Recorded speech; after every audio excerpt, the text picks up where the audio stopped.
Hello everyone, and welcome to a brand new episode of Retro Finds, a Patreon member exclusive video that only you get to see as Patreon subscribers. Retro Finds is a series of episodes that feature items I have found at estate sales, up close and in detail, that often appear as props in my content. In this episode of Retro Finds, I have mostly household products and items to share with you. So let's begin with this box of Spick and Span cleaner. This would make a good prop for a variety of videos. It could be a Spick and Span commercial or just a prop in a grocery store commercial. I thought the box was in pretty good condition, which is something that I look for because I obviously don't want it to look old if it's being portrayed as new in a commercial. A lot of times it's difficult to know the precise era of household products like this because they often did not put a copyright date on it, but I was fortunate enough to have one on this item, which comes to us from 1987. My next item is this tin for what would have held Spalding tennis balls. I wish that I would have had this for my Venture commercial, which did feature a setup of sporting goods items, and it would have been from around that era because this too we were lucky enough to have a date on for 1985. To catch up on past episodes of Retro Finds and to watch future episodes, be sure to join the Patreon at the link in bio for access to this exclusive content.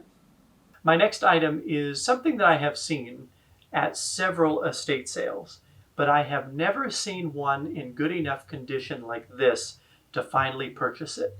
It is a 6-pack of Pepsi bottles, and while I see Pepsi bottles often, I do every once in a while see the cardboard carrying container, but they are often damaged or broken or ripped up or soggy from sitting in a basement full of moisture. This was in a garage with several different kinds of bottles, and the cardboard carrying case was in pretty good condition. It has 4 regular Pepsi bottles on the inside, which say Pepsi on one side and Pepsi Cola on the other. I also grabbed 2 Diet Pepsi bottles, one featuring the logo for what I believe is the first generation of Diet Pepsi, and the other featuring the logo for the second generation of Diet Pepsi. Now this does not have a date on it, but with context clues of the logo at the time, I am thinking that this would have been anywhere from 1971 to 1987, and we know that for a couple of reasons. Until about 15 years ago, the Pepsi globe remained pretty much unchanged.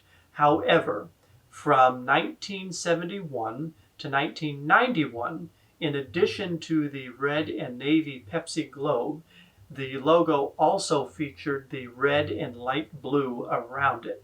Now in 1987, they modified this just a little bit. They made the globe a little bit bigger.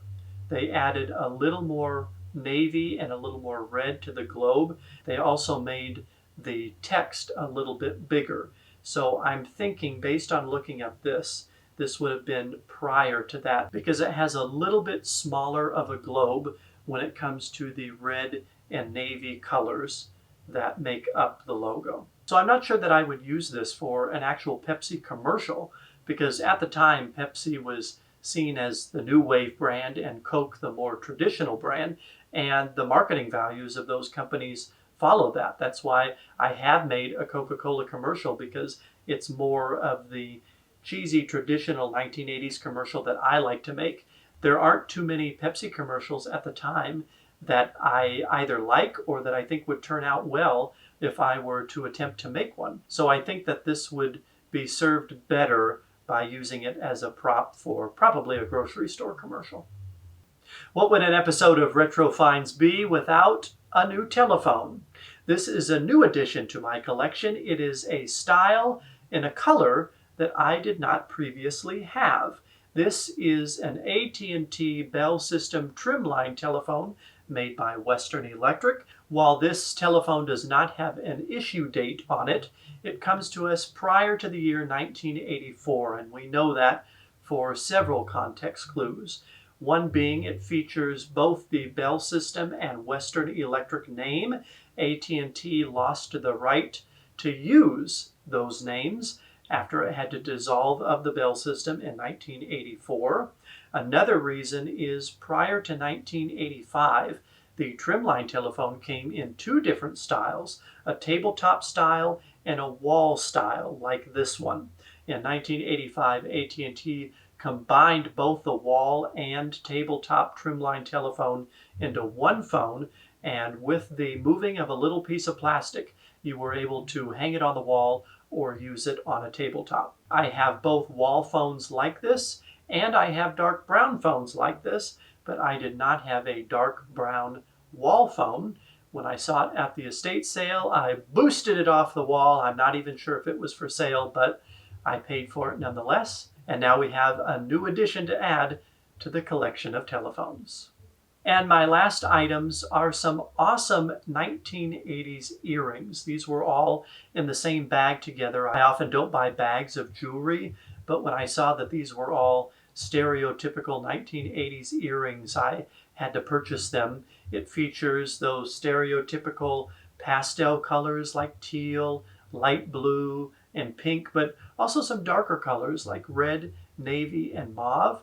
I'm always looking for earrings that I think will match some of the clothing that I have, and I thought that this was a pretty good buy for some pretty cool earrings.